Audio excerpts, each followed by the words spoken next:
Oui, donc là c'est le début de la prière. Il est fait sous forme de 4 takbirat. Voilà, première, où il y a une lecture du Coran, de la premier chapitre du Coran, le Fatiha. Après, il va redire une deuxième fois Allahu Akbar et faire une prière qu'on appelle une prière abrahamique, puisqu'il là ils font la prière de l'Asr. Là ils font la prière, la troisième prière parce qu'il y a des inclinaisons et il va y avoir des prosternations, donc c'est la prière de l'Asr avant de faire la prière des morts.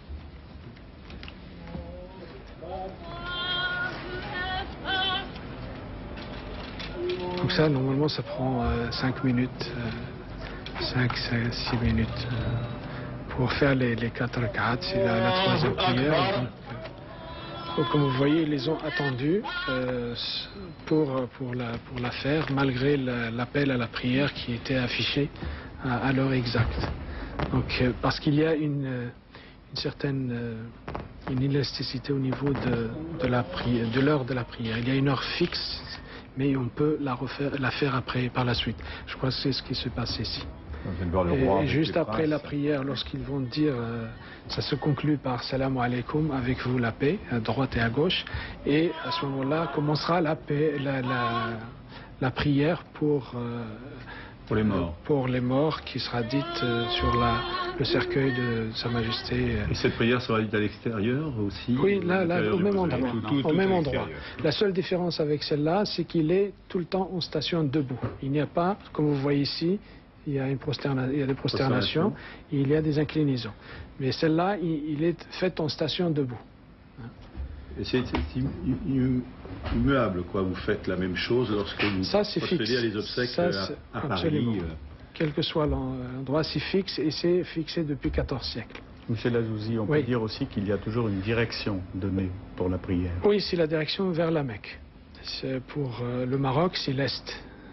Pour la France, c'est le Sud-Est. Et pour les gens qui habitent de l'autre côté de la Mecque, donc ils prient vers l'Ouest. Une autre prosternation, donc. Voilà, ça a une inclinaison. Il y a 4 inclinaisons comme ça dans la prière de l'Asr. Donc ils sont à la deuxième.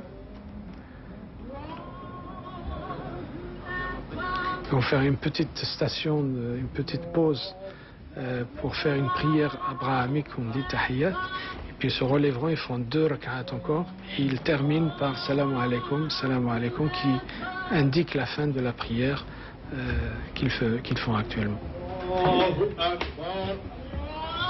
Donc la prière sur les morts est une obligation. Tant que le mort n'est pas enterré. Est une obligation pour tous les musulmans. Du moment où il y a une partie des musulmans qui la font, il tombe pour les autres.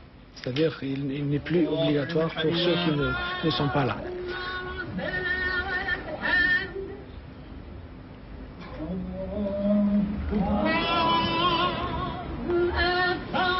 Alors j'entendais tout à l'heure qu'il disait que les croyants qui priaient, qu'il y avait une séparation. Bien sûr, c'est un rite fondé sur une croyance, parce qu'il y a une appartenance à une religion. Et c'est pas par discrimination ni quoi que ce soit. Donc, ne sont autorisés, bien sûr, à prier dans les rangs que les musulmans et de sexe masculin. Les femmes sont derrière, se mettent derrière. Et s'il y a d'autres, des gens qui n'appartiennent pas à la religion de l'islam, ils peuvent bien sûr prier à leur façon. Ce qui nous arrive, nous, à la mosquée d'Ivry, de recevoir des groupes de chrétiens qui veulent prier avec nous. On leur donne une place, et ils prient à leur façon, leur prière. Comme un centre cultuel, quoi. Oui, nous on fait notre prière comme ça, et derrière nous, il y a un endroit bien précis qu'on leur désigne, où ils se mettent derrière, et ils prient à leur façon avec nous, ils nous accompagnent. On le fait pendant le Ramadan, on le fait avec des groupes de chrétiens avec qui on est en discussion. Donc, la séparation est tout simplement, basée sur la notion de foi. Mais la communion, on peut se... Alors ça, c'est la prière rituelle. Par contre, la prière ensemble, c'est-à-dire demander à Dieu directement, ça, il n'y a pas de distinction. On peut la faire, il peut se faire grouper avec des gens qui sont d'autres religions. Mais la prière rituelle est comme ça. Alors, là, monsieur Lazouzi, c'est la prière des morts? Oui, là, ça va être la prière des morts, oui.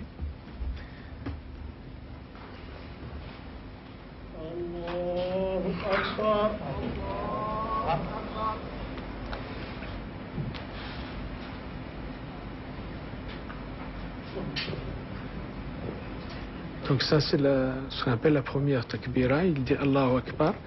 C'est le signe d'entrée dans la prière. Et il va... Voilà, la deuxième, il a lu un petit peu de Coran, le premier chapitre. Et là, la deuxième, il prie ce qu'on appelle la prière ibrahimique. Il prie sur Abraham, sur Mohammed, sur Abraham, sur Mohammed.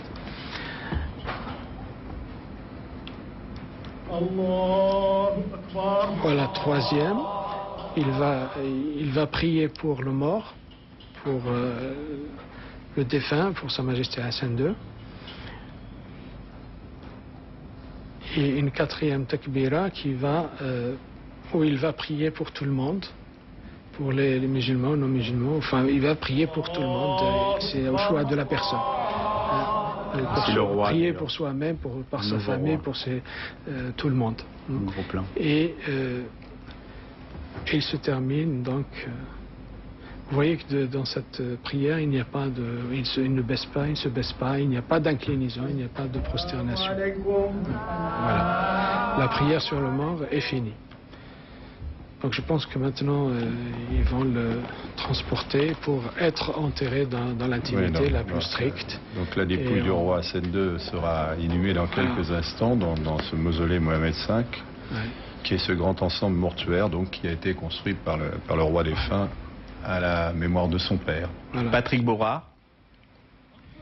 Patrick? Oui, la prière est terminée maintenant et je vais demander au caméraman de pouvoir centrer un peu l'image sur le mihrab. Vous voyez ces deux paravents qui indiquaient pour les croyants la direction de la Mecque, qui a été installé à l'extérieur de la mosquée. Et c'est derrière ce mihrab que se trouvait le nouveau roi Mohamed. Et il a prié, il a fait la prière juste à côté. On voit d'ailleurs le président algérien Bouteflika aussi qui rentre à l'intérieur de la mosquée. Il a prié, le nouveau roi a prié à côté d'Abdou Diouf, le président sénégalais.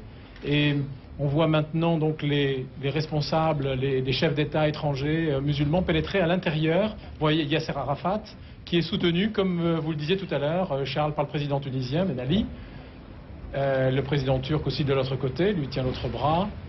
Et donc les responsables de la monarchie du Golfe, des princes, qui rentrent à l'intérieur de la mosquée proprement dite, ils vont retrouver le roi et les princes. Et les responsables étrangers, les chefs d'État et les chefs de gouvernement non musulmans sont à droite, sous la crypte, sous le mausolée proprement dit du roi Mohamed V. Donc, les dignitaires musulmans vont se recueillir devant le cercueil et ensuite la cérémonie sera terminée. Il y aura auparavant les condoléances qui seront présentées par tous les chefs d'État étrangers à la famille, au roi et à sa famille. Condoléances publiques? Oui, condoléances publiques à l'extérieur, en principe à l'extérieur du mausolée. Mais vous savez, comme vous le signaliez depuis le début de cette retransmission, le protocole est extrêmement imprécis, un peu improvisé à cause de la mort subite du roi, je crois. Et nous ne savons pas exactement dans quelles circonstances ces condoléances vont se dérouler.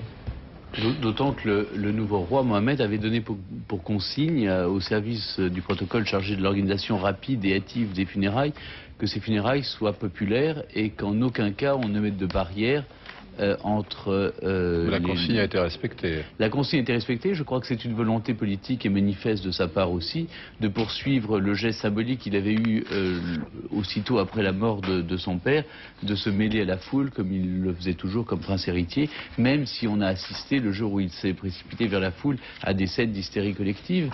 Mais c'est vrai qu'il a donné consigne à la sécurité et au protocole qu'on respecte, qu'il n'y ait pas de... Il ne voulait pas, dit évitons que ces funérailles soient ensanglantées, par exemple, par des accidents, par des gens piétinés, par des blessés. Il voulait au contraire que tout cela soit la communion de tout un peuple et de toute une nation autour de son roi défunt. Nadia Benjeloun, vous avez publié récemment un entretien avec le président Arafat. On sent qu'il est bien fatigué aujourd'hui. On a vu qu'on est obligé de le soutenir des deux côtés. Oui, effectivement, j'ai connu Yasser Arafat à la fin des années 80, en fait. J'avais une connaissance livresque de cette question très épineuse du Moyen-Orient et j'ai eu envie d'en connaître les acteurs, et au premier rang desquels Yasser Arafat. Je l'ai donc rencontré, il m'a beaucoup frappé par... C'était quelqu'un que je n'imaginais pas du tout comme cela. Et il m'a beaucoup impressionné, en fait. Et j'ai eu l'idée de faire un livre avec lui, ce qu'il n'avait jamais accepté auparavant avec quiconque. Et pendant 3 ans, je l'ai rencontré dans le monde entier, dans des villes du monde entier, quand il le pouvait, toujours avec beaucoup de chaleur et de générosité à mon égard, une extrême gentillesse, une extrême courtoisie. À l'époque, il n'était pas malade, mais il a toujours mené une vie extrêmement agitée, dormant chaque nuit dans une demeure différente, inconnue de tous. Parfois une voiture aussi, durant le siège de Beyrouth. Absolument, pendant le siège de Beyrouth, il ne faisait que tourner, il le racontait à Bouïad aussi, d'ailleurs, dans Beyrouth, sans jamais s'arrêter pour ne pas être repéré. Donc, travaillant beaucoup, effectivement.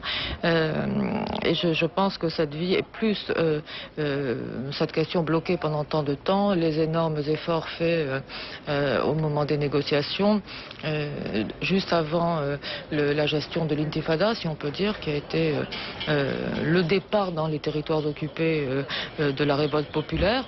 Donc tout cela, là déjà, était une vie qui devait l'affaiblir. Et c'est dans les années récentes. Excusez-moi, oui. On va vous interrompre. Oui. Pour revenir sur devant le mausolée Mohamed V, où le nouveau roi Mohamed VI, fils du roi Hassan II, est en train d'effectuer d'autres prières, Monsieur Lajouzi. Oui, des prières qui, c'est pas la prière obligatoire qu'on vient de faire, mais c'est des prières supplémentaires.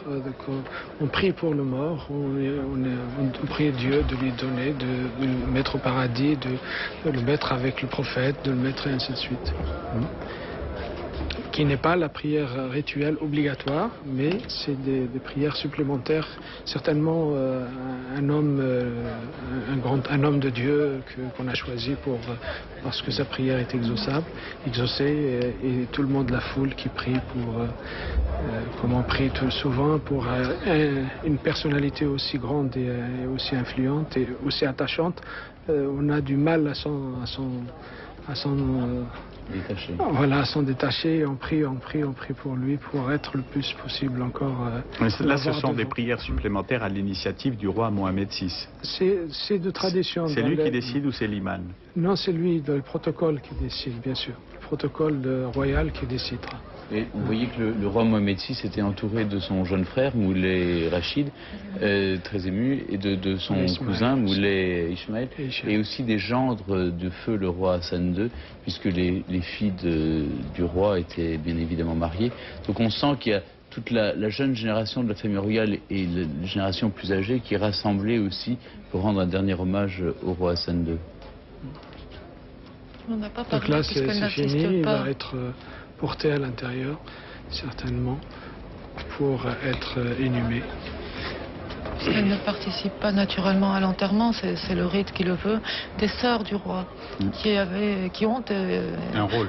Oui, et une personnalité tout à fait intéressante, les unes comme les autres. Et je pense à la Laïcha, qui est une femme, une intellectuelle, qui maintenant se consacre à des œuvres comme l'orphelinat, et de façon tout à fait généreuse et je dirais anonyme en quelque sorte. Elles sont dans la petite mosquée du mausolée, les femmes qui leur est réservée.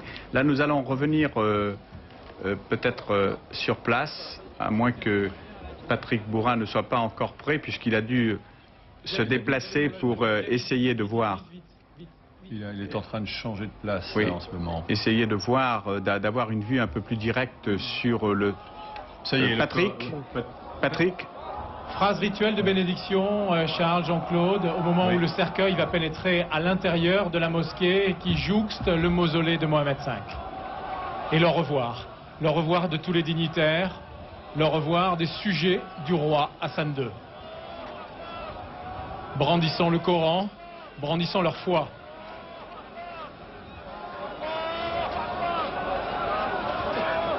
Les gardes du corps, bien évidemment, verrouillent l'entrée de la mosquée juste après le passage du cercueil. Il n'y a à l'intérieur de la mosquée maintenant que la famille royale, que le nouveau roi, qui vont se recueillir et qui vont prier dans l'intimité, seuls, à l'intérieur de la mosquée, devant la dépouille du roi Hassan II. On a vu des... Oui, ce n'est uniquement à l'issue de cette prière que les chefs d'État étrangers, les chefs de gouvernement viendront présenter leurs condoléances au futur roi Mohamed VI. Et on ne verra pas le tombeau où sera installé, qui accueillera la dépouille du roi Hassan II, qui est à quelques mètres du tombeau de son père. Il y a une aire en marbre qui a été installée récemment. Monsieur Lazouzi, on a vu des coffrets de livres qui étaient brandis par des Marocains. Ce sont des Corans? Oui, c'est des Corans, certainement pour lire, pour les gens qui n'ont pas le Coran par cœur. Ils lisent dans le Coran, le livre. D'habitude, la tradition chez les Marocains, c'est d'apprendre le Coran par cœur. C'est le cas d'ailleurs pour le défunt, Sa Majesté Hassan II. Il avait appris le Coran par cœur à son enfance. Mais pour ceux qui ne l'ont pas par cœur, ils ont un livre de Coran dans lequel ils lisent.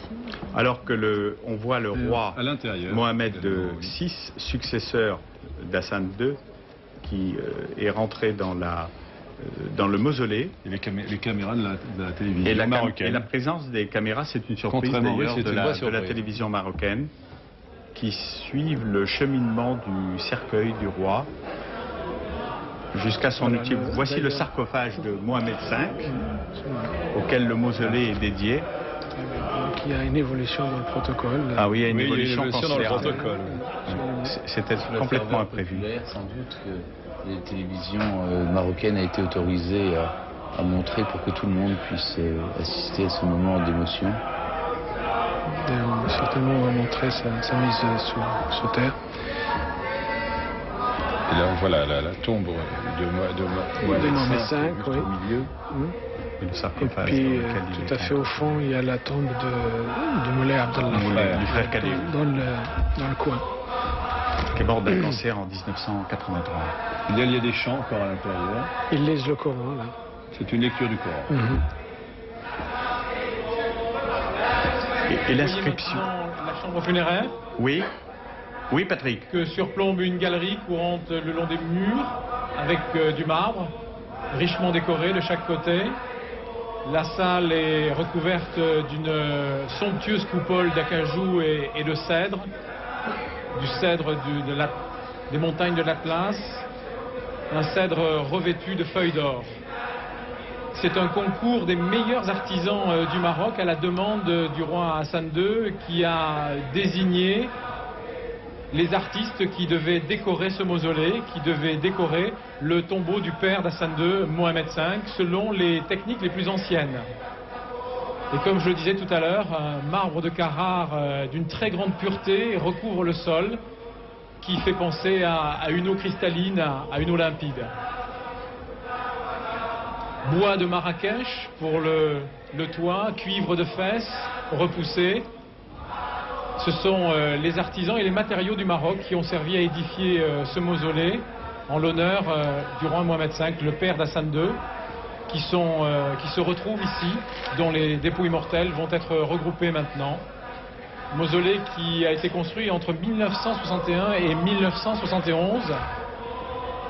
10 ans de travaux, avec des dessins reproduisant ceux de la façade de la tour Hassan, qui est sur cette esplanade, cette tour du XIVe siècle, qui domine tout Rabat, qui est un peu le symbole de Rabat. Cette tour qui fascinait beaucoup notre maréchal Lyautey, puisqu'il avait décidé de faire construire sa résidence dans l'axe de cette tour, de façon à pouvoir l'admirer, depuis l'intérieur de la résidence qui est devenue depuis l'ambassade de France. Le mausolée, je le rappelle, pour ceux qui ne connaîtraient pas bien Rabat, se trouve juste au bord de la mer. Il surplombe la mer sur une très très belle terrasse, devant un ensemble de 355 colonnes symbolisant les jours de l'année. Vous entendez derrière les phrases rituelles, les phrases des croyants, rendant hommage au roi et priant Dieu. Tandis qu'on descend, on est en train d'inhumer le cercueil du roi Hassan II en présence des seuls membres de la famille alaoui, de la dynastie royale marocaine. Et d'après la foule, il serait certainement dans l'autre angle. Il y a l'angle, il y a Moulay Abdallah et l'autre. Si je vois la sortie des chefs d'État, pour essayer de vous la commenter. Vous voyez, il y a le sarcophage de Moulay Abdallah. Juste un moment, Patrick. Je vais me mettre sur la sortie. Hein. Patrick. Oui, Patrick. Nous sommes toujours à l'image, à l'intérieur de la crypte, dans le mausolée. Oui, et je crois que... Et nous voyons en gros plan le roi Mohamed VI et toute sa famille qui assistent à l'inhumation du roi Hassan II. Ils sont en larmes. Ils sont en larmes. Le roi, son jeune frère et ses deux petits-enfants.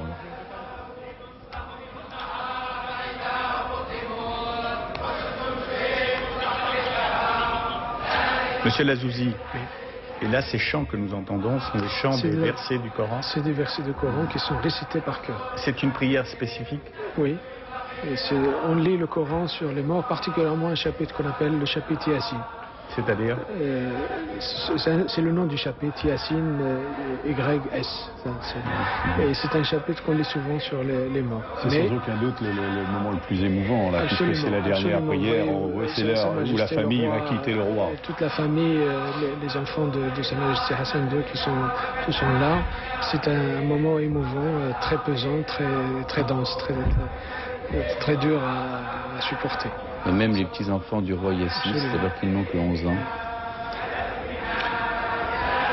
Et là, il me semble que l'on voit apparaître des personnages qui ont le capuchon du bournouz sur la tête. C'est tous ceux qui ont le capuchon. Ce capuchon sont des gens du palais royal. Ce sont des serviteurs du palais royal. Voilà, la famille se tient par le cou. Et la distinction se fait avec le fait que, toujours en tenue traditionnelle marocaine, les princes de la famille royale ont le fez sur la tête. Et les serviteurs les plus proches du roi, la capuche du burnous. Une terminaison d'une nette façon, habillée d'une nette façon, qui sont les serviteurs du palais royal, les serviteurs proches du roi. L'image d'une famille écrasée par la douleur. Et ce moment intime, Monsieur Lazouzi, est un moment d'où les femmes sont exclues. Oui, généralement, oui. Par tradition, oui. Par tradition, dans la famille royale, ils sont exclus. D'ailleurs, dans la tradition marocaine, de tradition musulmane, les femmes sont exclues de l'inhumation.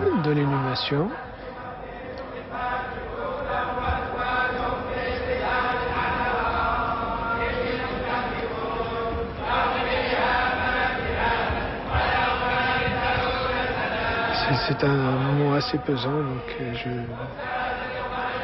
je trouve même pas de mots pour... Oui, c'est surtout extrêmement émouvant et dur parce que on peut imaginer que le rituel puisse ajouter à la difficulté. Je pense que quand on fait ça dans la simplicité, on est seul avec soi-même, seul avec celui qui vient de disparaître, c'est déjà extrêmement difficile. Mais là, quand on se sent, cela dit, qui est dans le cœur et dans l'esprit d'un homme, qui est dans le cœur d'un roi, on ne peut pas savoir ce qu'il pense. Mais je pense que la grandeur de ces funérailles doit ajouter à la difficulté de supporter la chose. On était associés. Voilà. On a vu qu'il y avait des personnalités étrangères à la famille qui étaient au bord de la tombe. À la porte. À la porte, M. Arafat et M. Bouteflika, le président algérien. Et c'est une situation rituelle. Normalement, la mise sous terre de la dépouille est faite par la famille, la plus proche. C'est pour ça que ça reste intime, mais rien n'empêche. Vous voyez qu'il y a une évolution par rapport... Il y a une évolution par rapport au protocole habituel, donc on ne pouvait pas rentrer. Maintenant, vous voyez les caméras braquées sur Sa Majesté Mohamed VI, vous voyez l'état dans lequel il est. Et tous les Marocains ont droit à cette image, certainement.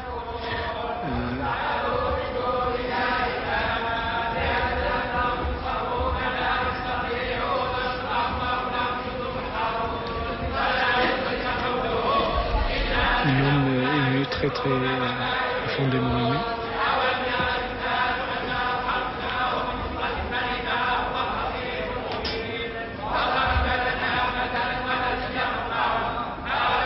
Et ces prières chantées donc de versets du Coran durent tant que l'inhumation n'est pas complètement terminée. Voilà, c'est ça. Mais c'est une inhumation qui se fait en plusieurs temps, parce qu'elle semble assez longue. Oui, parce que il s'agit de le mettre sous terre et de le couvrir. Je ne sais pas exactement de quelle procédure ils font, mais traditionnellement, on met la personne sous terre, on le couvre avec des dalles, et on met la terre dessus, en attendant de faire autre chose.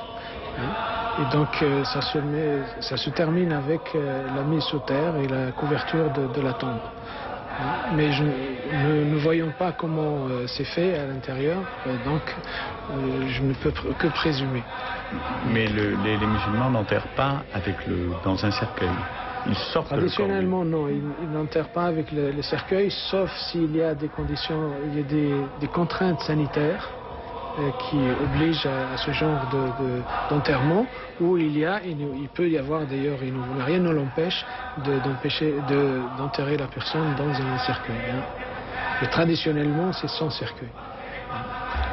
Mais Hassan II va faire face en quelque sorte et dans le coin opposé de son frère cadet. Au milieu. Il a été enterré dans l'angle droit. Voilà, l'angle par rapport à son frère. Par rapport au frère qui est au milieu. Le sarcophage de Mohamed V restera au milieu. C'est deux fils. C'était le vœu du roi. Et les sarcophages sont installés comment par rapport à la Mecque? Orientés, il faut qu'ils aient face à la Mecque. On est toujours inhumé dans la religion musulmane mais face à la sur Mecque. la droite avec face à la Mecque. Mais c'était la volonté. Sur la droite avec face à la Mecque.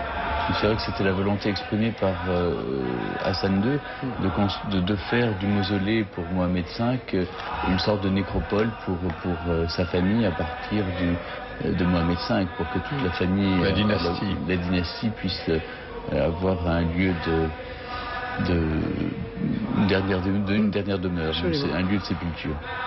C'est pas quelque chose de nouveau d'ailleurs, à travers toutes les dynasties qui sont passées au Maroc, c'est une tradition. Et même les grandes familles font ça, avoir un mausolée pour toute la famille. Vous voyez dans les cimetières de Fès, dans les cimetières des grandes villes de Tétouan, de Fès, Meknès, vous voyez toujours, ça se fait de cette façon, il y a un mausolée pour la famille. Si ce n'est qu'il a marqué la différence en faisant inhumer dans le mausolée que les souverains, disons, ayant régné depuis l'indépendance du Maroc, à partir de son père Mohamed V. Absolument.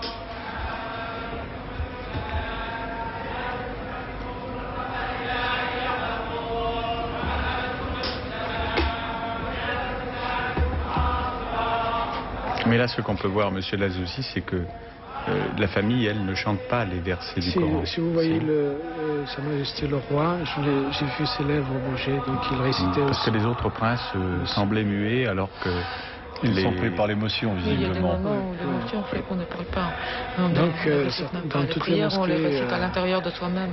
Dans toutes les mosquées au Maroc, ils vont entamer une lecture totale du Coran, le parachever depuis le premier chapitre jusqu'au dernier.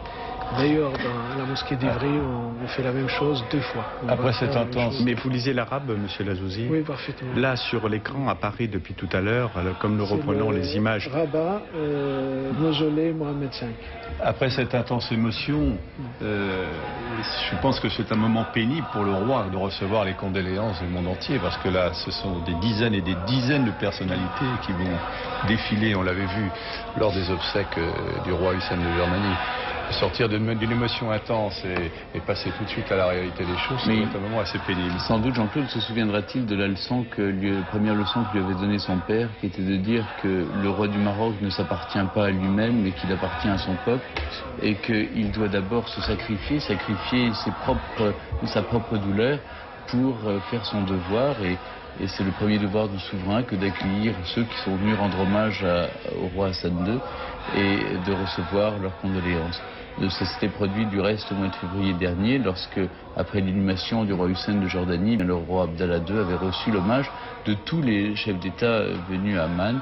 De la même manière, aussitôt après l'inhumation d'Hassan II, le futur roi Mohamed VI, puisqu'il n'y a pas encore eu son investiture protocolaire, recevra l'hommage de toutes les délégations étrangères venues à Rabat aujourd'hui. Mohamed, dont on dit que il va pouvoir maintenant oublier d'aller se promener en ville tout seul, comme on dit qu'il le fait fréquemment, sans escorte, un petit peu comme à moins qu'il fasse comme Juan Carlos, qui lui continue ce type de promenade et de sortie. Visiblement, il sera peut-être échaudé par l'expérience d'hier samedi, quand il a voulu se promener seul devant le palais royal de Rabat, où la foule pleine d'émotion. Il est roi maintenant. Oui. Maintenant il est roi, il devra se soumettre aussi à des règles de sécurité. Il en va de la stabilité et de l'avenir du royaume chérifien.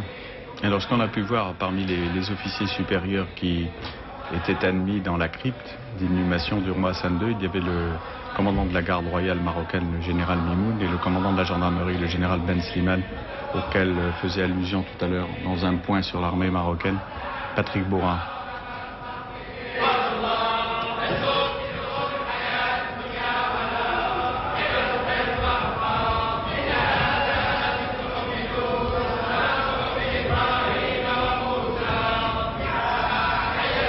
Ce qu'ils lisent derrière le chapitre, il dit ce que nous disions, c'est ce qui se trouvait avant dans les livres de Moïse et d'Abraham.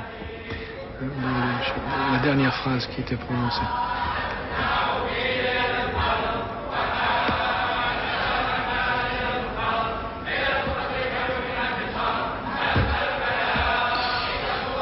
Il y a une partie d'ailleurs de la famille qui s'est regroupée à proximité de la tombe du frère cadet du roi Moulay Abdallah, mort bien avant lui.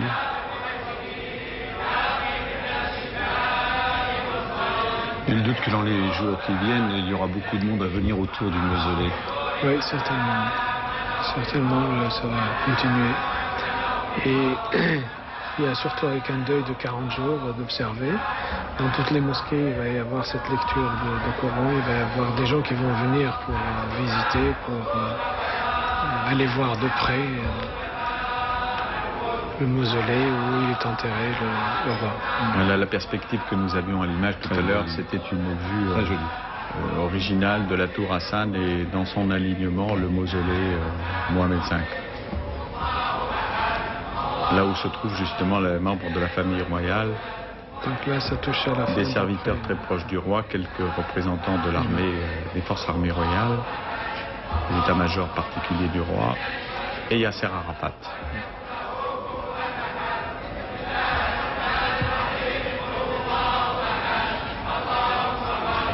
Oui, vous me posiez la question de sa santé tout à l'heure, mais il est vrai qu'il est très fatigué. Mais s'il est présent là, à l'intérieur, je crois que ça symbolise tout à fait cette immense proximité qu'il avait avec Hassan II. Au cours des longues relations qui se sont... Vous parlez de Yasser Arafat. Tout à fait, oui. Le voyage de Rabat était incontournable. À chaque déplacement, quasiment, Yasser Arafat passait par Rabat. C'était devenu un passage obligé. Et il a perdu en Hassan II un très très puissant soutien. Et on espère que son fils va suivre la même voie. Le président Chirac n'aura pas pu faire son dernier cadeau au roi. Il avait préparé comme cadeau un album souvenir, mêlant des clichés du 14 juillet que nous avons vécu ensemble et des clichés du 18 juin 1945. Et à cette date, les troupes françaises, les troupes franco-marocaines avaient défilé devant le général de Gaulle et le sultan Mohamed V et son fils, qui n'était pas alors Hassan II. Et Mohamed V avait été fait compagnon de la libération par le général en juin de Gaulle. 1946. Ouais. Eh bien, Jacques Chirac voulait mêler les photos et avait préparé donc un album souvenir qu'il voulait offrir au roi. Oui, ce sont malheureusement les surprises de l'histoire. Mais le roi avait 13 ans et avait un souvenir historique considérable à la réunion d'Anfa, oui. proche à côté au Maroc. Alors que s'étaient réunis Winston Churchill, Roosevelt et la plupart des chefs européens et américains de la Deuxième Guerre mondiale. Ceux en tout cas qui étaient placés à la tête des forces anti-Lax. ça touche à la fin, le dernier. Oui, là, on voit toujours toute la famille royale qui est unie. Monsieur Lazouzi. D'après la lecture que j'entends, c'est la fin de la lecture du Coran. Donc c'est le dernier. C'est donc le dernier adieu de la famille au roi. Mais les prières là sont retransmises à l'extérieur de la crypte, il me semble. Oui, oui. Avec des haut-parleurs. Oui, Patrick. Oui, Patrick. Elles sont retransmises, on les entend sur l'esplanade, sur cette magnifique esplanade où la lumière est en train de s'adoucir et d'allonger les ombres en ce moment. Tous les corps constitués, comme je disais, les représentants des différentes autorités, de l'État marocain, de l'État chérifien, sont en train de prononcer les derniers versets, effectivement, de la prière des morts, les prières du Coran. Il y a une allée qui vient d'être formée par le service d'ordre. Nous pensons que c'est pour laisser passer le roi et sa famille qui devraient après se voir présenter les condoléances par les différents chefs d'État, les chefs de gouvernement qui sont là. Parce que tout à l'heure, à l'intérieur du mausolée, c'est un fils que vous avez vu en train de pleurer son père. Mais tout à l'heure, c'est un nouveau chef d'État qui va être admis à l'intérieur de la communauté internationale, comme ça a été le cas pour le roi Abdallah, après la mort du roi Hussein de Jordanie. Pour une monarchie, cette passation est importante. C'est des liens qui se forgent dans la mort, bien évidemment, dans les monarchies héréditaires. Et pour la légitimité du régime, il est important que toutes ces personnalités soient là pour que l'autorité donc religieuse, de ce nouveau commentaire des croyants soit reconnue. Donc on va passer à nouveau du spirituel à l'intérieur de ce mausolée au temporel très concret, puisque, comme nous l'avons dit tout au long de cette retransmission, ce genre de cérémonie est l'occasion pour des chefs d'État pour s'entretenir, pour discuter. Et tout à l'heure, nous avons vu le président algérien Bouteflika très très proche de beaucoup de chefs d'État étrangers. Parce que pour lui aussi, c'est une période importante, c'est un tournant important dans la région, dans le Maghreb, à la fois en Algérie et à la fois au Maroc. Le roi Hassan II disait que personne ne pourra plus gouverner de la même façon qu'il y a 30 ans. Il en était très conscient, c'est la raison pour laquelle il avait formé son fils à un monde moderne et à un mode de gouvernement moderne. L'avenir dira si son fils est digne des espoirs qui avaient été placés en lui par Hassan II. Et c'est aussi la présence de tant de délégations et de tant de chefs d'État étrangers montre bien que tout le monde entier est un petit peu peut porter d'une certaine manière sur les fonds baptismaux le nouveau roi du Maroc et être en quelque sorte le gage et la garantie de la stabilité du royaume chérifien alors que Mohamed VI est en train de monter sur le trône d'une certaine manière devant le cercueil qui vient d'être déposé dans le mausolée Mohamed V, alors même que s'achève la prière justement de lecture des sourates du Coran. Et d'ailleurs, selon la télévision publique israélienne, il y aura une rencontre tripartite entre le président Bill Clinton ce dimanche, le président palestinien Yasser Arafat et le premier ministre israélien Barak. Et cette réunion s'est tenue, bien entendu, en marge des funérailles du roi Hassan II. Et là, monsieur Lazouzi, c'est une prière libre. Si on demande à Dieu de lui donner, de lui faire. Donc un dernier adieu en quelque sorte. Voilà.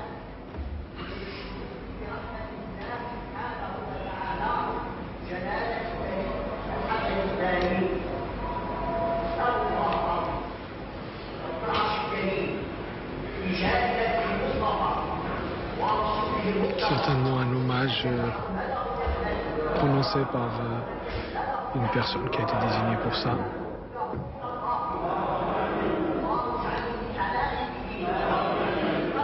Donc vous entendez Amen, c'est le même Amen qu'on dit dans les églises, et qui veut dire Dieu exauce. On demande à Dieu d'exaucer la prière dite. Bill Clinton a dit cet après-midi le plus grand hommage qu'on puisse rendre à la mémoire de ce grand faiseur de paix qui était Hassan II et de se réjouir, de se réunir plutôt le jour de ses funérailles pour faire la paix.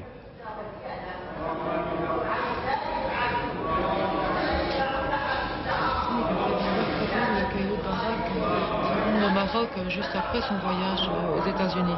Mais on ne pouvait évidemment pas imaginer dans quelles conditions.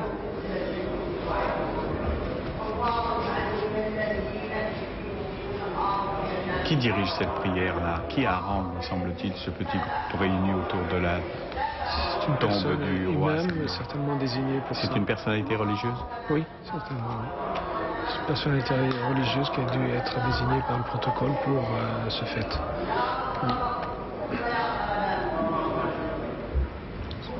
Il ne peut y avoir d'improvisation à ce niveau-là. Peut-être dehors, dans la foule, mais là, non. C'est quelqu'un qui a été désigné par le protocole pour dire la prière. Il est difficile de comprendre les propos tenus. Hein. Non, Le son n'est pas très bon. Ouais. Et de temps en temps, parmi les assistants, certains se passent la main sur le visage. Oui, c'est un signe rituel. Quand on prie, on lève les mains comme ça vers Dieu, c'est-à-dire qu'on se dirige vers Dieu les mains vides. Et en finissant cette prière, on ramène les mains sur le visage pour la baraka, pour dire qu'on a fini de prier. Et là, on a l'impression qu'on entend qui... plus distinctement. Non, je ne peux pas distinguer.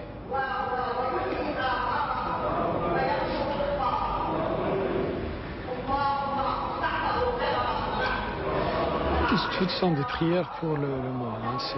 Parce qu'on entend derrière Amin, et à chaque fois il y a Amin, ça veut dire que la personne qui parle demande quelque chose à Dieu pour le défunt. Et là, c'est une prière pour le nouveau roi. J'entends Dieu protège son frère Moulay Rachid.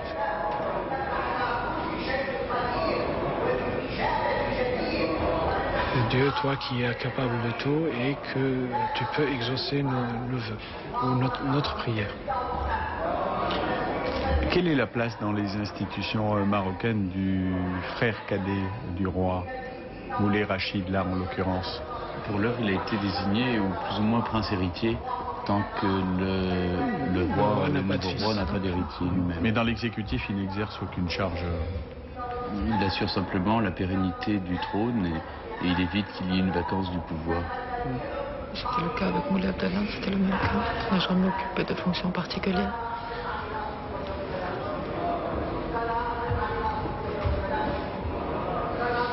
On ne prête pas d'intention au nouveau roi, d'intention de mariage, par exemple.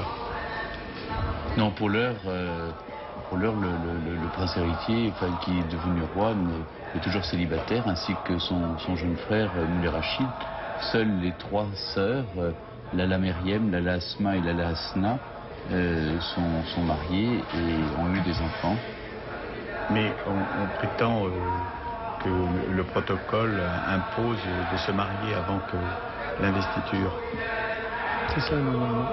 Normalement, c'est ça. Oui, ça a été le cas pour Sa Majesté Hassan II. Hassan II qui s'est marié entre le moment où son père est mort et au moment où il a été investi à Hassan II. Il reste 40 jours. Il est question effectivement que le roi Mohamed VI ait signé un contrat de mariage hier. C'est une rumeur effectivement de laquelle nous n'avons pas eu confirmation ici à Rabat, car le protocole royal marocain veut que le futur roi ne se marie pas justement avant d'avoir été investi, avant son intronisation. Avant son intronisation. Ça a été le cas d'Hassan II qui s'est marié dans le secret. Dans le secret, extrêmement rapidement, avec celle qui lui a donné ses enfants aujourd'hui. Latifa. Latifa, tout à fait. Et de même qu'on a rarement vu son visage, de la même manière, il n'est pas obligé, le nouveau roi n'est pas obligé de présenter au peuple marocain le visage de... Voilà, on voit Arafat. Et la tradition veut également qu'il se marie avec le baiser de Yasser Arafat. Une alliance politique, une alliance de clans. Oui, Patrick. Oui, Patrick, nous revenons sur l'image au moment où Yasser Arafat fait le baiser au nouveau roi du Maroc, et à ses frères, qui portera le nom de Mohamed VI, et à son frère cadet Moulay Rachid, le prince héritier donc. Ainsi qu'aux deux petits-fils du roi défunt Hassan II.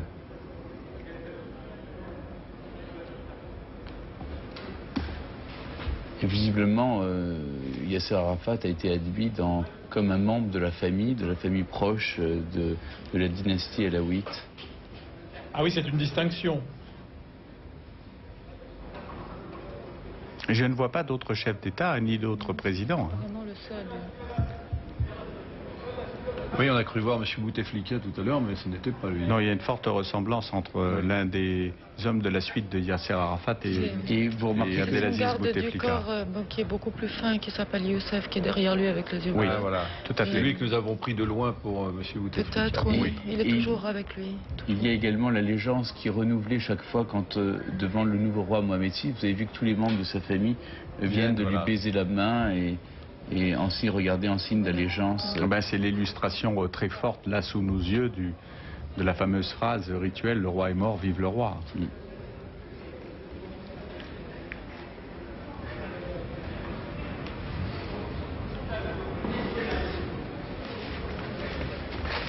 Le prince Charles et Robin Cook qui représentent le gouvernement britannique. Oui. Et vous les apercevez peut-être, mais pas nous. Non, nous sommes toujours dans la crypte, là, Patrick Bourra. Nous avons, nous, à l'image, la famille qui prête... C'est le roi qui vient de qui baiser le sarcophage de son grand-père, Mohamed V, auquel le mausolée est dédié. Alors que nous avons simplement derrière le mausolée, proprement dit, à la sortie des escaliers, quelques visages connus que nous accrochons, que notre regard accroche, ainsi que la caméra.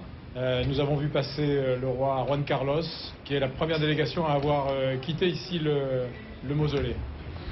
Est-ce à dire que ensuite, après les obsèques, ça se passera au palais ou ce sera à l'extérieur du mausolée? Mais je crois que Patrick, vous connaissez l'endroit où les condoléances seront présentées au roi. Écoutez, pour l'instant, il y a simplement un couloir qui vient d'être, comme vous voyez à la caméra, il y a un couloir qui a été aménagé par les services d'ordre et nous pensons que c'est le couloir par lequel doit passer le roi Mohamed VI et c'est là que auront lieu les condoléances. devrait avoir lieu la présentation des condoléances. Puisque je vois des délégations étrangères qui sont en train de s'approcher en ce moment des tapis qui ont été dégagés par le service d'ordre. Vous l'apercevez comme moi? Oui. Oui, on aperçoit le service d'ordre et les tapis. Oui, on a vu un membre de la suite royale à l'intérieur de la crypte qui a demandé aux caméras de couper l'image. Et à partir de là, si vous voulez, nous sommes sur l'extérieur du mausolée, là où vous êtes placé. Un peu de flottement, puisque la délégation qui avait pénétré à l'intérieur du service d'ordre sur les tapis a fait demi-tour. Délégation britannique, il me semble. Dans quel ordre seront présentées les condoléances? Je ne sais pas, je ne peux pas vous le dire. La car, hiérarchie, tout a lieu dans quelle hiérarchie sous le mausolée pour l'instant. Et il n'y a pas de... En général, c'est comme les vœux, ça doit être le. Il n'y a pas de plus file ancien, d'attente, pourrais-je dire, pour la présentation des condoléances, qui me permettrait de vous dire dans quel ordre celles-ci vont se passer. Stéphane, Si c'est comme cela s'est produit pour les funérailles du roi Hussein de Jordanie, mais il n'y avait pas de protocole, c'était un peu les chefs d'État se présentaient. La manière dont ils s'étaient placés, dont ils se déplaçaient. Oui. Exactement. C'était justement une absence de protocole, mais voulue du reste. Et je pense qu'aujourd'hui, eh bien, nous assistons à Rabat à la même volonté royale de ne pas imposer un protocole trop strict pour... On aperçoit le roi Abdallah de Jordanie. Là, nous avons une vue... Le prince Hassan à ses côtés. Nous avons une vue générale sur la foule qui attend. C'est une foule assez bigarrée où se mêlent occidentaux, militaires et marocains. Mais on voit le roi Abdallah. Nous n'avons pas de vue précise, Patrick Bourra. Je vais vous proposer là maintenant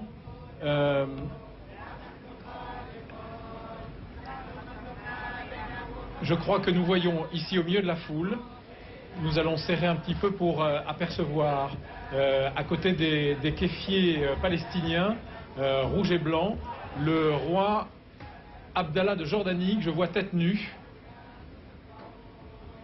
Est-ce que vous l'apercevez qui est en train de... Oui, nous voyons les kéfiers typiques jordaniens. Les kéfiers, vous voyez les kéfiers jordaniens? Oui, rouge et blanc, mais, mais on ne voit pas particulièrement, si vous voulez. Loin, et vous ne voyez pas autour de ces trois kéfiers qui doivent appartenir peut-être à des gardes du corps du roi. J'ai aperçu tout à l'heure le roi Abdallah de Jordanie.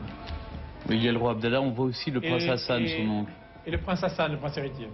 Non, l'ancien prince héritier. d'autres kéfis arrivent, ceux de princes, de monarques d'État du Golfe, une monarchie du Golfe.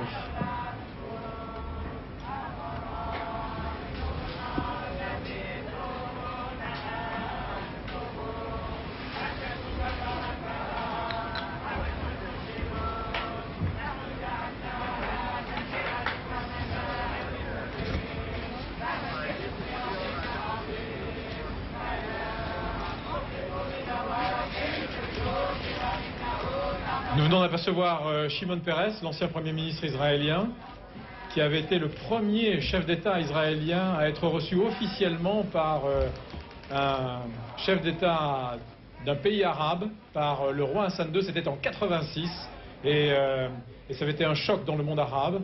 Un autre tabou avait sauté en 86 à ce moment-là. Shimon Peres qui est avec David Lévy, le nouveau ministre des Affaires étrangères israélien. Qui est l'un des chefs de la communauté juive marocaine en Israël, d'ailleurs. Oui. Il y a 500 ou 600 personnalités à la sortie du mausolée, donc vous comprendrez qu'il est un petit peu difficile d'aller repérer un peu tout le monde et que tout le monde sort dans le désordre. Après avoir présenté, je pense, les condoléances. Alors donc on ne voit pas la présentation de ces condoléances à Mohamed VI. Peut-être qu'on va avoir une bonne surprise. Je ne vois pas les délégations quitter l'esplanade, Charles. C'est pour ça que je me demande si vraiment elles se sont déroulées, ces condoléances. Oh, non, visiblement, la télévision termine avec les versets du Coran. Voilà, elle revient à ses programmes. La télévision marocaine revient à ses programmes avec les versets du Coran. Et voilà. Voilà l'image que nous avons de la télévision marocaine. Donc pour la télévision marocaine, la cérémonie est terminée. La transmission est... Ce qui paraît étrange, c'est que la télévision marocaine ait montré l'inhumation propre du roi Hassan II devant le cercle restreint de la famille alaouite, alors qu'elle ne montre pas ce qui est beaucoup plus civil et moins intime, la présentation des condoléances. Bon, d'abord, je pense que pour l'avoir montré, c'est qu'il a été permis par le protocole et qu'il a été voulu. Ils ont choisi sans doute des moments clés. Pour les Marocains, ce qui est important, c'est de voir l'inhumation de leur roi. Tout ce qui reste après, les délégations qu'il va recevoir, les condoléances, donc ils lui font confiance et c'est son métier en quelque sorte. C'est le métier du nouveau roi de faire ça. Oui, et il est certain que nous avons les images, mais les images que nous avons, il faut le dire aux téléspectateurs, ce sont les images d'une caméra privative de TF1 qui est installée donc devant le mausolée, et grâce à laquelle d'ailleurs nous avons pu suivre depuis le début, nous sommes ensemble, ça fait maintenant plus de 3 heures, avec nos équipes de reportage, une partie de la cérémonie, et grâce à laquelle aussi nous avions nos correspondants. Patrick Bourin est invisible par notre ami Gauthier Rybinski qui lui maintenant ils sont d'ailleurs est en train de préparer sans doute le journal de 20h présenté par Claire Chazal tout à l'heure. On aperçoit là à l'écran, on aperçoit quand même derrière nous les délégations de la reine Sophie, Jacques Chirac. Patrick Bourin peut-être là, est mieux placé que nous pour commenter ces rencontres. Patrick. Puisque vous les voyez bien maintenant, Patrick, là. Moi, pour l'instant, je n'aperçois pas, je ne peux pas identifier les personnalités qui sont en train de se... Vous avez vu Juan Carlos quand même, la reine Sophie, vous la voyez. Avec la grande duchesse de Luxembourg qui a un voile noir sur les cheveux. Oui, je crois que Stéphane Bern est très mieux placé que moi, effectivement, pour les identifier. Et nous allons les balayer avec la caméra. C'est l'impératrice d'Iran, c'est l'ex-impératrice Farah qui est aux côtés de la reine Sophie. Non, mais c'est la vôtre de caméra qui nous montre de toute façon ces deux femmes, Sophie de Grèce. Non, c'est la reine Sophie d'Espagne et l'ex-impératrice. Et d'ailleurs, on voit le roi. Et c'est l'ex-impératrice d'Iran. Il faut rappeler que le roi du Maroc avait accueilli le Shah d'Iran en 1979 quand la révolution avait emporté dans la tourmente le régime. Avant qu'il lui demande d'ailleurs de quitter le Maroc pour ensuite aller se réfugier en Égypte, là où il mourra. Mais tout en ayant conscience des erreurs qu'avait commises le Shah d'Iran, eh bien le roi du Maroc avait immédiatement ouvert les portes de son royaume pour le recevoir dans un premier temps. Et on voit là à l'écran un certain nombre de délégations. Donc je suppose que les cérémonies des condoléances n'ont pas encore eu lieu et qu'on attend la sortie du mausolée du roi Mohamed VI. Donc on voit la conversation de l'impératrice avec Farah avec la reine Sophie d'Espagne, qui, comme je le disais tout à l'heure, est arrivée à toute hâte de Saint-Jacques de Compostelle, puisqu'aujourd'hui, dimanche 25 juillet, c'est la fête de Saint-Jacques à Compostelle. Et l'année du jubilé. Et en plus, veille du jubilé, évidemment. Nadia Benjeloun, vous qui êtes marocaine, vous avez vécu toute cette cérémonie des obsèques avec nous. Qu'est-ce que vous ressentez profondément? Parce qu'on a fait un peu de géopolitique, on a parlé d'économie. Oui, écoutez, c'est très curieux, mais le moment où j'ai été très émue, c'est quand j'ai entendu l'hymne marocain. C'est probablement avec la distance, probablement parce que je suis partagée entre ces deux cultures et que je crois l'être harmonieusement. J'ai vécu au Maroc toute ma jeunesse. Vous êtes née à Casablanca, c'est ça? Je suis née à Casablanca.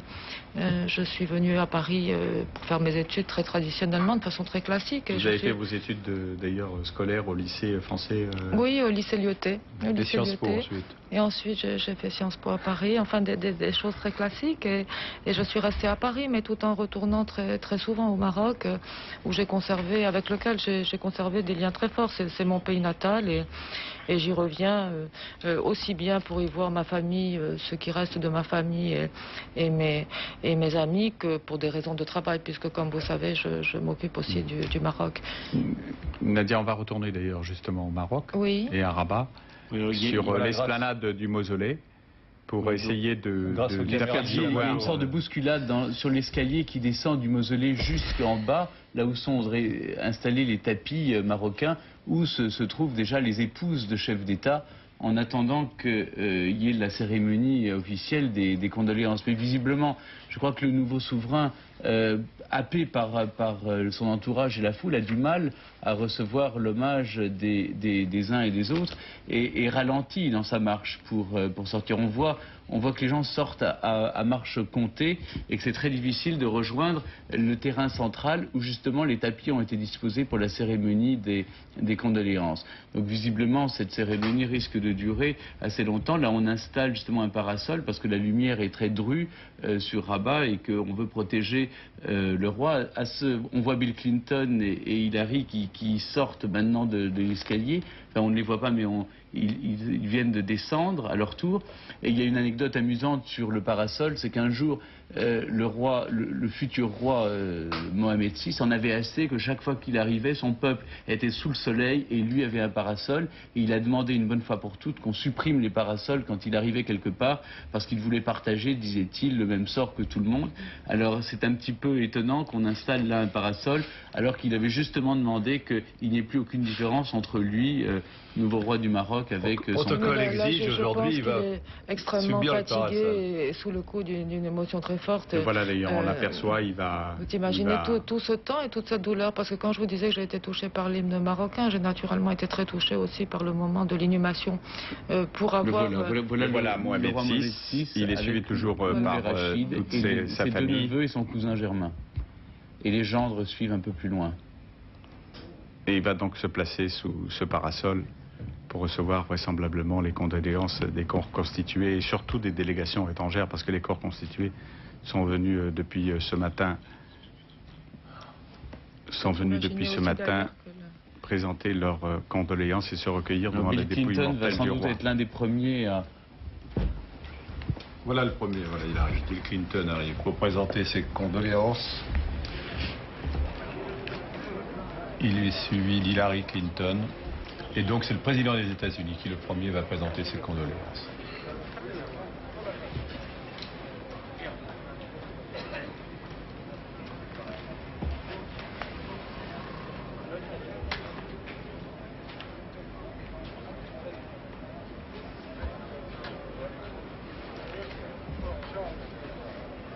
Patrick Bourrat, est-ce que vous nous entendez? Oui.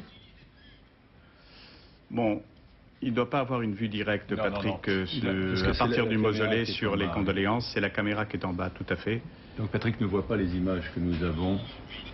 Et donc le président des États-Unis vient de présenter ses condoléances au nouveau roi, Mohamed VI. Le président des États-Unis qui aura profité aujourd'hui pour rencontrer... Comme c'est de coutume à l'occasion des funérailles quasiment internationales. Ce sont des funérailles nationales, mais ce sont des funérailles internationales. Monsieur Barak et monsieur Arafat. Il reçoit maintenant l'hommage de l'impératrice et de Sophie d'Espagne, que l'on distingue à peine sous le parasol.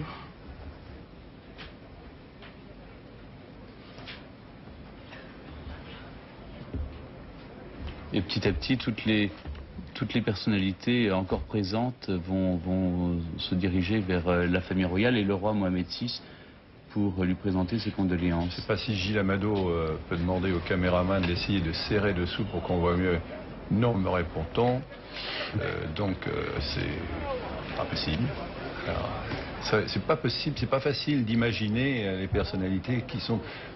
Finalement, je crois que le nouveau roi, il avait raison de faire enlever les ombrelles, les parapluies.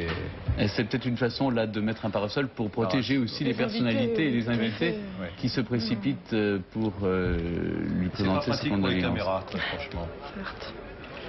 Y avait-il ou n'y avait-il pas un ordre protocolaire? En tout cas, le premier à présenter ses condoléances au roi Mohamed VI, c'est le président des États-Unis, Bill Clinton, c'est-à-dire le chef de l'État le plus puissant du monde. Absolument. Et celui qui pèse considérablement sur le processus de paix au Proche-Orient. Et ce ne doit pas être un hasard. Visiblement, il y a une bousculade et le parasol est en train de tanguer. Parce que sur la droite de l'écran, depuis tout à l'heure, il y avait vraiment... ça poussait beaucoup. Peut-être les invités sont poussés en avant vers le roi par les services de sécurité qui semblent déborder et la chaleur aidant, évidemment. Et la caméra ne nous offre que des plans généraux de la foule, donc il n'est pas facile de distinguer actuellement quels sont les chefs d'État qui vont se succéder pour présenter leurs condoléances au nouveau roi. Une caméra qui nous montre maintenant le mausolée, ces images. Le mausolée a une heure qui est d'ailleurs très agréable à contempler. C'est leur préféré des photographes, au moment où la lumière est moins drue, moins vive. Donc on ne voit toujours pas quels sont les chefs d'État qui viennent saluer le roi. On devinait un petit peu sur la droite au moment où il se présentait quelques présidents africains, du Sénégal, de Mauritanie. Il m'a semblé apercevoir le président polonais également, Aleksander Kwaniewski.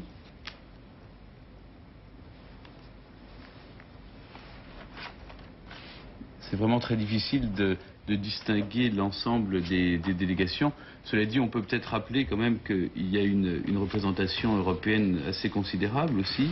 La France, bien sûr, avec des ministres comme Hubert Védrine, M. Strauss-Kahn. Pour la Grande-Bretagne, nous n'avons pas aperçu le prince Charles. Nous ne l'avons pas aperçu, mais il était non seulement dans la liste, mais il était présent pas très loin du Grand-Duc de Luxembourg. Le prince Charles était accompagné de Robin Cook, qui est le secrétaire au Foreign Office. Qui est le ministre des Affaires étrangères. Le ministre des Affaires étrangères, absolument, Charles.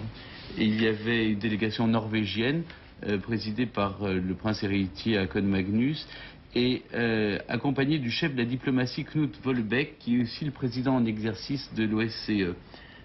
Il y avait la présidente de la Confédération helvétique et différents représentants de la communauté européenne. On voit Yasser Arafat est avec le président Ben Ali. Là, on voit des images un peu plus serrées, on va peut-être pouvoir... On voit surtout beaucoup de dos. Oui. Et c'est très difficile de distinguer les visages des uns et des autres. Il faut dire que ces obsèques se sont passées dans d'excellentes conditions, compte tenu du fait que dans cette ville, il y a eu 3 à 4 millions de gens qui se pressaient tout au long du cortège funèbre, qui avaient bien du mal, on l'a vu au cours de cet après-midi, à traverser les artères de la capitale pour arriver jusqu'au mausolée. Et ils étaient des centaines de milliers de Marocains qui s'étaient agglutinés. Ils étaient venus de toutes les régions du pays. Et l'ambassadeur nous disait tout à l'heure qu'il avait eu par téléphone un certain nombre de témoignages selon lesquels tous ces gens arrivaient à pied depuis de lointains villages exactement. Monsieur Lazouzi, les prières vont continuer pour le roi défunt demain dans les différentes mosquées dans les 40 jours, en France. En France, certainement aussi. Nous, à Ivry, donc il y a la prière qui se fait actuellement. Je regrette que je n'y sois pas, mais je suis avec vous. Et nous continuons, nous allons faire lire le Coran à 2 reprises, totalement. C'est-à-dire, vous voyez le livre comme... Alors qu'on voit le président Arafat et le président tunisien Zine Ben Ali. Monsieur Lazouzi, continuez. Et ça se fera dans toutes les mosquées qui appartiennent aux Marocains, où il y a des Marocains. D'ailleurs, il n'y a pas que les Marocains. On a ouvert des registres de condoléances à Ivry. Et il y a énormément de gens qui viennent. Ce sont des Algériens, qui sont des Tunisiens, des Français qui viennent signer les registres de condoléances. Charles, nous sommes maintenant depuis 4 heures ensemble. Je crois que le temps est venu de nous quitter. On va remercier nos invités. Monsieur le nouveau roi donc, du Maroc qui a reçu l'allégeance des grands du royaume ne portera à son nom, je crois qu'on l'a assez rappelé durant toute l'émission, Mohamed VI, que dans 40 jours à l'issue du deuil. Il le décidera. Il décidera d'ailleurs du jour où il portera ce nouveau nom, le nom du monarque du nouveau Maroc. Il reçoit actuellement les condoléances du monde entier puisque les principaux acteurs de la politique mondiale, les chefs d'État les plus riches et les plus puissants se sont déplacés à l'occasion des funérailles du roi Hassan II du Maroc. Le roi est mort, vive le roi, selon la formule consacrée et reprise ce matin par plusieurs quotidiens marocains mais aussi internationaux.